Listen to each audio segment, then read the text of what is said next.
नमस्कार, news capital express में आपका स्वागत है। शुरुआत करते हैं खास खबर के साथ। कांग्रेस के वरिष्ठ नेता दिग्विजय सिंह द्वारा गरीब मुसलमानों द्वारा पैसे लेकर पत्थर फेंकने वाले बयान पर प्रदेश के गृह मंत्री डॉक्टर नरोत्तम मिश्रा ने तीखी प्रतिक्रिया व्यक्त की है। उन्होंने कहा कि दिग्विजय सिंह ने रमज़ान के पवित्र महीने में मुस्लिम नौजवानों को बिकाऊ बताकर मुस्लिम कौम को बदनाम करने का पाप किया है। मुस्लिम कौम उन्हें कभी माफ़ नहीं करेगी। इस बयान से उनका असली चेहरा भी सामने आ गया है।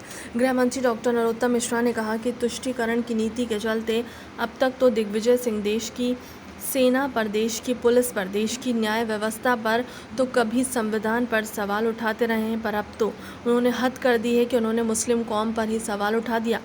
उन्होंने उन मुस्लिम नौजवानों को ही दंगाई घोषित कर दिया जिनका रहनुमा बनने का बाद दावा करते हैं। क्या हो गया दिग्विजय सिंह जी, आपको समझ ही नहीं आ रहा है। पहले तुष्टीकरण की राजनीति में